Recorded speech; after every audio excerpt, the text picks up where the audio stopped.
And I'm the Senior Program Officer here at the Center. So again, thank you all for joining us. For those of you who are new to the Center, the SQCC is the Educational and Cultural Outreach Wing of the Omani Embassy, and our mission is to educate Americans about Omani history, culture, and the long history of friendship between these two nations. And to that effect, we're thrilled today to have the co-owner and co-executive chef of Maydan Restaurant, Rose Privet and Chris Morgan, to be our speakers. But before they get started, a couple other things. For those of you who are new to the Center, I'd also encourage you, after our talk today, we have a visiting exhibition on religious tolerance called Tolerance, Understanding, and Coexistence, Oman's Message of Islam, on the 3rd floor. If any of you are interested in seeing the exhibition, please just see a staff member once the lecture is done, and we'd be happy to escort you upstairs for that. As well, for those of you who are anyone who is a bit more crafty inclined, we have our craft day tomorrow where you can make your own Omani mandous, which is an Omani dowry chest from 12 to 2. If you're interested in that, please let one of us know. We'll happily sign you up. But without any further ado, it's my pleasure to introduce our speakers for this afternoon. So, Ms. Rose Privet is the co-owner of DC Prize, Compass Rose in Maydan. Inspired by the energy of diverse cultures and a strong commitment to community, Ms. Privet's cuisine offers diners a taste of flavors from around the world. She hails from a restaurateur family and spent over 10 years working in the service industry before embarking on her travels to over 30 different countries. Ms. Privet was the host of WETA's Check Please DC and also featured in Washingtonian's 40 Under 40 for her influence and expertise. Mr. Chris Morgan is the co-executive chef and co-owner of Maydan. A Virginia native, Mr. Morgan fell in love with Middle Eastern cuisine at an early age. After a culinary career across America, working alongside many other esteemed chefs, Morgan returned to DC for the dynamic, vibrant community of restaurateurs. Since opening Rami Award Compass Rose and James Beard semifinalist Maydan has received critical acclaim from every best restaurant list in DC and from several national news outlets. So without any further ado, Rose and Chris, thank you so much. Hi everybody, thank you for the warm welcome. It sounds so nice when you say it all like that or something. Thank you so much for having us. It's a very steamy summer day, which kind of reminds me of when we went to Oman in July of 2018. I think when we were there, if I remember correctly, one of the 7 or 8 days that we were there was the hottest recorded nighttime temperature in the world, like the whole world. So we were hot, and most of the Omani people that met us said, like, why are you here now? And I still don't know if we have a good answer. I think that the restaurant schedules, running the kitchens and the front of house and all the things that go into 2 restaurants, you kind of just fit in the travel when you can do it. So if it's July in the Middle East, it's July in the Middle East. So we're gluttons for punishment, but it was completely worth it. All the sweat, all the many, many hours of trudging through the desert in actually like 100-something degree weather. It was totally worth it. So thank you for coming to hear about our trip. We did do the trip at this time last year, and since then, Chris will speak more to some of the cool dishes that are on the menus, both at Compass Rose and Maydan, that were inspired from this trip. For those of you, I probably know some of this, but Maydan was a collaboration between me, Chris, and our other partner, Gerald Addison. We wanted to do a fire-based restaurant, we wanted to focus on Middle Eastern food, and we traveled through 5 countries in North Africa, the Middle East, and the Caucasus to open the restaurant. But travel is so much a part of the inspiration behind everything we do, the menus at both restaurants, the decor at both restaurants, that we really want to keep traveling and finding inspiration in different parts of the world. So when it came to surviving our first year of being open, we opened in November of 2017, and we were pretty crazy for like solid 12 months, and then it was summertime, and we really wanted to commit to making the trip and just sacrificing the time. And when you have the whole world to pick from, which is kind of cool, you have to narrow it down. And Oman sort of came up by just kind of happy coincidence. Chris and Gerald had discovered an Omani cookbook written by Felicia Campbell, that's her name, right? And had started cooking, and I'll let him speak more to kind of some of the cool stuff he had found in the cookbook. And they had started to find this interest in Omani food, which as a Lebanese American, I didn't know anything about. The food of the Persian Gulf is much different than what I grew up with. So it was intriguing to hear about these different ingredients that, my mother would never cook with tamarind or black lime or anything like that. But they were saying, let's get that in the restaurant. And then a friend of mine who owns a travel company came in like the same week and just happened to say, where are you guys going next? I said, we're thinking about another Middle East trip. And she said, Oman's all the rage in the travel world right now. You should totally go. And I'm like, wait, you're like the second person this week to tell me I should go there, so done, we're going. Gerald wasn't able to go with us, so Chris and I went with another business partner and my husband, who tags along to all the good trips. Just so you know, he is not a restaurant person, but he does tag along with us often. We make him work for it, but he's a good addition. So that's a little bit of like how we got to go to Oman and how we're standing here today. And then I think the pictures will kind of speak for themselves, and we were just going to sort of lead you through our trip, through the food, but also some of the unexpected, cool things like the deserts and the mountains and places that we just did not even expect to find. We contacted Felicia, just cold called her to say, like, look, we have no idea how to travel to Oman. Your book's really cool. And she was so kind and just offered to help us and put a beautiful itinerary together and set up some cooking for us that I don't know how we would have figured out otherwise. And so I don't know if you want to speak to the cookbook at all or the show. Yeah, I mean, Felicia was a huge help for us. If you are to Google Omani cuisine and just the culture in general, it is quite hard to get proper literature to properly educate yourself prior to going, or if you're not going to go. So it's great what they're doing here, and Felicia was really helpful for us to kind of dive into that. Without her, I mean, it's quite hard to travel to a country that you've never been to before and have a real idea of what to see and what not to see and how much time to spend where. So having her kind of filter through all that for us was really, really beneficial. And like Rose said, traveling has been a huge part of what I attribute to a lot of our success, which she, pushed on us from the beginning, that it was very, very important for both Compass Rose and the soon-to-be Maydan before we opened. And Gerald and I, expected it to be beneficial, but didn't know to what degree, and it proved to be extremely beneficial, and I don't think I could ever look back. I think once you get to go travel somewhere to experience the food, which gives you not only a better idea of the taste and flavors of a cuisine, but also provides you with a specific reference point that I draw from when cooking. That may sound cheesy. I think it translates into the food. I think people can taste the care and love and the stories behind it. So if you come and visit us at the restaurant, I hope you feel the same way. And you'll see too.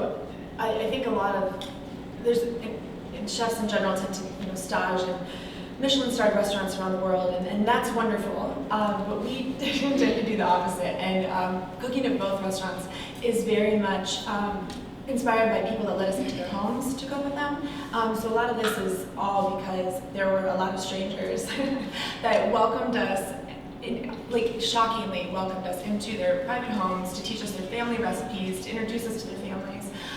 Especially in North Africa and the Middle East, there isn't this huge restaurant culture, right, that you find in Europe. And even if there was, we had a Tunisian woman tell us when we were in Tunis and we were cooking with her, she said, oh, you don't want to go to the restaurants anyway. She's like, that's men making your food. They don't know what they're doing. She's like, you need to cook with us. We don't work that much, but we make the good stuff. And I think that's been true every country that we went to.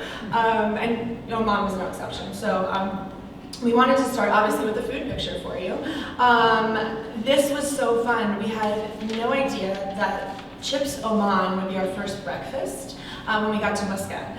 And Chris's reaction was probably my favorite because he can go from fine dining to 3 in-the-morning snack food gourmet like no one you've ever seen. And I think this was a combination of both. So we ended up back in the kitchen. And for those of you that don't know this dish, I'll let Chris explain. But this was probably our favorite breakfast of the whole trip. Yeah, it definitely was up there. This is a place called the Tea House in the Ministries District. And this dish was really interesting. We were told about it before we went. Oh, wow, that's Jesse jumping up. So we were really excited to go check it out. And when we pulled in, it was just unassuming, this small kind of hole in the wall. Sat down at a table. We had a translator with us, our driver, we became very close with, and he talked to the guys, asked if I could hop back in the kitchen. So Rose, myself, and I believe David joined us and hopped back in the kitchen. to see the production of this dish, which is really simple. It's Omani bread that's cooked kind of like on a plancha like thing, spread out super thin, and then they take what's called, well, the brand is puck, which you can actually find locally at Middle Eastern markets. And I actually have some in my fridge at home because it's delicious. It's kind of like a cream cheese-like spread. And they spread that over the bread and then crumble potato chips on top, which I know sounds very interesting, and it is, but it is delicious. And then they put hot sauce on top of it. I mean, all four of those things are my favorite things: bread, cheese, and chips. So this was our introduction. Yeah, this place is the is first so day. cool. We're eating potato chips for breakfast, Yeah. and you can obviously see the Omani coffee was present throughout the entire trip. So. And they had the tea is karak tea. I believe Oh, I'm no, that was pronouncing the tea. that I'm sorry, right. that was not the coffee. Which is the chai, the Gulf chai tea, which is kind of like masala flavored, which is really, really tasty. So it was super fun introduction as our first meal. We were super jet lagged, but We ate way too much. I think the first thing we said is that we're totally doing this for brunch at Compass Rose. So obviously, we wanted to put in a few scenery pictures because it was so stunningly beautiful, which we had heard, but I think we're constantly amazed by. This is outside the market in Muscat, which we brought our itinerary. This is actually like our day-by-day itinerary because we didn't want to forget any of the names or not pronounce them correctly, but we're probably not going to. So I want to say it's the Mutra market. Mutra Souk. This is right outside that area in Muscat. This was the first day. And right there you could see, this has been a favorite picture of everyone just because they're like, what is this place you're at? And so we wanted to start with a little bit of scenery, but then we really got into the markets. And both Compass Rose and Maydan are very much inspired by marketplaces, the streets of the markets. I think when I traveled, my husband and I lived in Russia for 3 years, and that's when we did a ton of travel. And then Compass Rose was basically born of those travels and literally the entire globe. But we realized some of our favorite foods came out of marketplaces that we found, where people were either just like handing us raw vegetables or sandwiches from stalls or finding street food. And Oman absolutely did not disappoint. Our trend of eating from markets and street stalls absolutely happened like every day in Oman, and I think this was our very first exposure to the fish market and to the souk. And you also have to know Chris is a really great negotiator. So if you need anyone to go to a souk with you, it is Chris Morgan.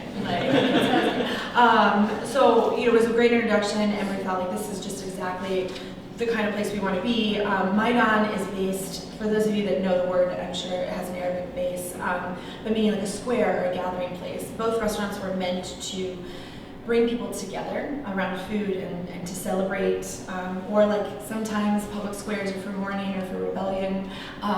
Those are the attributes of the restaurants that we always want to put out there. We want you to feel all these things and experience it through food and drink. And we found that in the marketplaces in Oman. So I don't know if you want to talk to any of the vegetables or any of the things. So this is, like she said, it was really cool going through the Mutra Souk specifically, and then when we went into the fish market, it was honestly one of the most cool experiences I think either of us ever had. The guys' ability to break down fish at the speed they could was outrageous. Like, I've worked with some of the best chefs in the world, arguably, and these guys were flawlessly breaking down whole fish, one after the other, and making eye contact with you while they're doing it, which is the scarier part. That just gave me a lot of anxiety. But this next photo here, this is a cool meal that we had at a restaurant called Fisher's Grill that I like to talk about a lot, actually, at our restaurants. So this was in Muscat. The dish being prepared, we came to find out that it's Egyptian-owned. The male who ran the restaurant lived in Egypt, moved back to Oman, had some of his, I believe his mother and father, or his mother was Omani, father was Egyptian, moved to Egypt, came back once the current sultan came into power, and he taught us about this dish, and I went in and basically had to taste every individual spice and ask what it was. He didn't speak English, so I was trying to figure out whether this was cumin or this was coriander or what the different things were, and I had to do that kind of everywhere. But we got to one of our favorite dishes that we actually have on the menu right now at Compass Rose, which is called sayadie. So it's like traditionally a whole fish baked with thinly sliced potatoes, red onion, and tomato, and then kind of like a masala-like curry spice, and a little bit more cumin and dry chili added into that for some heat. We do like a single fillet at the restaurant with barramundi, which is a sustainable fish out of Persian Gulf, which we're really happy to be sourcing because we're helping bring the population back, which is quite cool. But yeah, this was one of our favorite meals. And like a lot of the meals there, everything was extremely simple, but often the best meals are. And you know, the guys were so happy that we were interested in the food, which was something we felt, you know, restaurant to restaurant, house to house, just how well received we were, not knowing a single person, walking in the door. But as soon as they found out why we were there, everything was just nothing but smiles. So it was super special for us. And like you said, this was one of our first meals. And what you'll see as a theme, and something that we were happily surprised at how often it happened, but for those of you that know Oman, the mixing of cultures was so interesting, right? Compass Rose is a collection of dishes from around the world, and Maydan is really the entire Middle East region. And to us, Oman was sort of like the edge of Middle Eastern food, or what our map says would be. But because of the really cool immigration and migration patterns of everyone that we met, you ended up with such a unique cuisine and so many cool ingredients that, again, like I said, if we were in Lebanon, with my family, we would never have experienced. So we were constantly, in addition to learning recipes, hearing people's stories about when they left Oman or when they got there or where else they've lived. And we were experiencing, again, throughout here, there's Zanzibari dishes from Burundi, and all of these cool combinations that like play so much to like what we were trying to do at the restaurant. So that, we didn't even realize how often that was going to happen, so that was really cool. But of course, in addition, we did occasionally stop by the beautiful hotels of Oman. They were absolutely unbelievable. I think we gasped like every time we walked in. This is the Chedi, and Muscat, which we were just stunned by. And also, if you go in July, no one is there. The rates are a little bit better, and you're alone, so you should also know that. And obviously, like, everything is beautiful. So we wanted to do a little bit of the background, but I think this is where you can see Chris in action. We were told by Felicia to absolutely go to the street stands, and she gave us a couple areas, and one was by, and for those of you that know the city, the Kurum roundabout, but these are the Mishkat grillers, and for a street food chef and for a street food restaurant, like, we had to go, and this experience was so cool. The shrimp that we are actually staring at here is on the menu right now at Maydan. Chris is so intent. This is another one where we had to like beg for the ingredients and like attempt to write down whatever this amazing marinade was. But the street food was some of the best I've had in the world. So I'll let you speak to this. Yeah, it was quite cool. When we were walking down the street, you would see, I mean, it's hard, you can't see in this photo, but there's about 50 stalls lined up along this one road. And we just went to one after the other, after the other, after the other, trying the different things. And at each place, like I said before, you're trying to get the ingredients out of them. So I'm, holding up the spice and saying tamarind, and hoping that I get a yes or a no.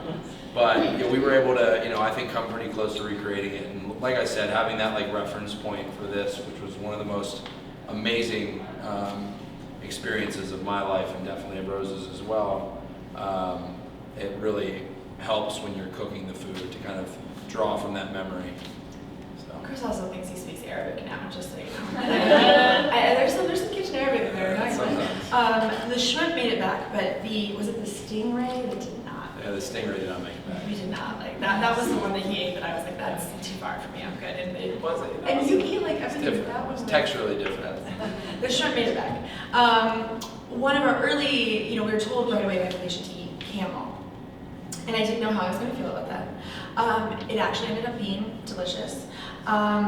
This is just a roadside that we found. I mean, that's the cool thing. We would just find the most amazing things, like this gorgeous tent where we were served all this food and this tea, and you get to sit on rugs, and it's kind of out of your dreams of what the Persian Gulf would be like, and it looks just like that. It's amazing. But this style of camel cooking was particularly cool. Yeah, it's called muthbi. So they do 3 types of cooking. So traditionally it's done with wood fire, but a lot of the places, some of them had wood fire, but a lot of the places had gas. And then they have grates where they lay rocks over top to get them hot. You'll see this in a lot of places, at least that we've traveled throughout the Middle East.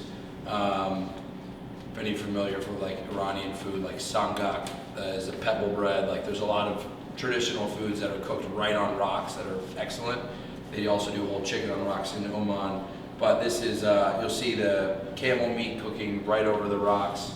And then above that you have camel meat that's drying. And then they also have camel meat that is cooking in a big pot off to the side. So they do it 3 different ways, all completely different in texture and flavor, but equally delicious. I've been trying to source camel since we got back. It is quite expensive. There's only one person in the U.S. that has it, and if anybody has a connection, let's talk afterward. Is that the third way of cooking the camel meat? Like, is it like a stew or is it like a biryani? So it's more of like a stew, yeah. So it's actually kind of a quick cook. I'm not sure if any of you are familiar with like gisala, which is a popular dish you see in DC. It's basically like in between like a saute of a meat and a braise. So it's cooked for about, I would say, 30 minutes. So it still keeps a little bit of texture, but it's not fully broken down, so it's all shreddable. Which I love that texture. I think when it's executed perfectly, it's amazing. And that was full of spices. And That strip where we had the camel had multiple stands, and like Yeah. one guy had pots of the stew, Yeah. and then so it was all like camel 3 ways on the side of the road. It was really cool. everybody has the best camel. So they, like, don't go there. This was, again, you're going to see a lot of us eating, but I think each one of these experiences, again, came with stories from the people that were teaching us what the dishes were, and with so much pride, and in this case, how to eat it. If you've been to Maydan, you know that we cook everything over an open fire, and we have tandoori-style ovens, which we call tones, because we did learn that style of bread baking in Georgia. But the entire region has this style, right? With the dough on the side of the hot clay walls, and it cooks very quickly. We found a place like that in this market. Did you find this was in Salalah for the Al Hussein souk. This was outside the souk, and we found the guy just making bread outside, and then these lentils dishes. I think we have another. Oh, I thought I put a close up of it. Sorry. But really, he's instructing Chris here to like eat properly, and they were super excited to share the tea and the lentil dishes. And again, everything just tasted so good. You're like, how are we just on the side of the road? Salalah, we flew from Muscat to Salalah because we heard there was a food festival. And we're like, what timing we have? There's a food festival in Salalah. So this was around, we stayed there for a couple of days, and in addition to the climate changing dramatically, which you should also know if you go in July, it is actually very pleasant in Salalah. It was amazing because it didn't feel like we flew that far, but it was all of a sudden cooler. It was kind of like the rainy season, everything was green, and that is why a lot of the village women come into the festival with their home-cooked food and then sell for the days that the festival's on. So this is on our way there. Yeah, you'll see in, like when we were in Muscat, it was 112 degrees one day. And then went to Salalah and it dropped to like 82. This is in Fahrenheit, obviously.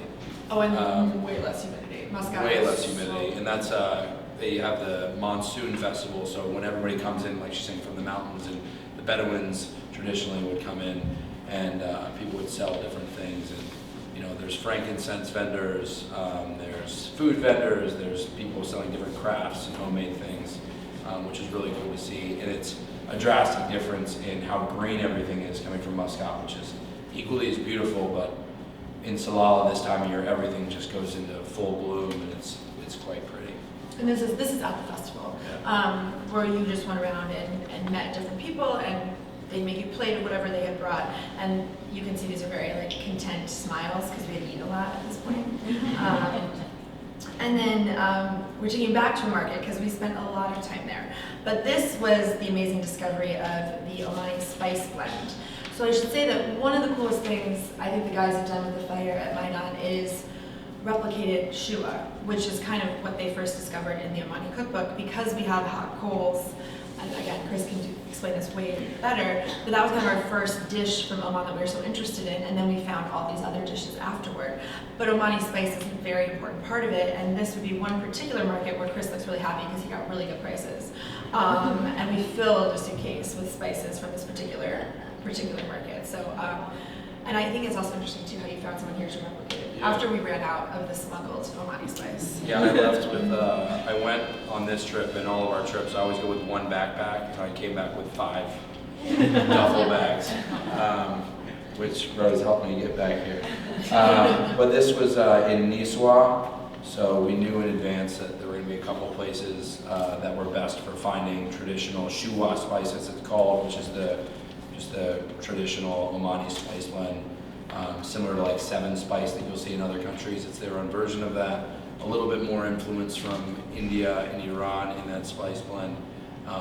Once again, like one thing I haven't touched on a ton, but she did earlier, is my main motivation, our main motivation for wanting to go here, besides its beauty and the people and the food, was, you know, to see the different flavors that we could incorporate into our own menu. You know, things like cilantro, fresh chilies, which you'll, outside of, from the countries where we draw our reference, the only other place that I know that uses a lot of chilies is southern Iran. And then dried lime, which once again you'll see in Iran, but not many other places. They had dried lime and lemon here. We knew about the shua spice. We were kind of on the hunt for it, and when we fell into this one particular shop in the souk, met this guy who spoke English, started talking to me about the spices, and his cousin that lived in New York, and we just started chatting, and he explained to me all the different types of shua spice. So there's one that's particular for fish that has a little bit more dried chili and turmeric. The chicken marinade is all a similar derivation, and then you have the one that's traditional for shua, which is the overnight traditional 3-day whole roasted goat or lamb, which you'll see a lot in the south, but Bedouins are known for cooking this most famously. So traditionally, families will purchase a goat together in ceremony or just any particular time of year that they have the opportunity to, and they'll dig a hole in the ground and they'll lay leaves or wet leaves or whatever they can to kind of insulate the ground, and then they'll wrap either a whole goat or they'll split it up and season it quite heavily with this shua spice, and then they'll cover the hole and then cover it with more coals, and then they'll cook it for up to 3 days. So it's this whole process, which I don't know if you guys have ever cooked anything overnight, but it's always kind of this aha moment the next day, because you're like, I hope it worked. It's much more nerve-wracking when you're doing it at a restaurant you've never done it before, trust me. But it was really cool, and we got, our friends here helped us to sell us whole spices, because they stole it ground, but I asked if you could put it together for me whole.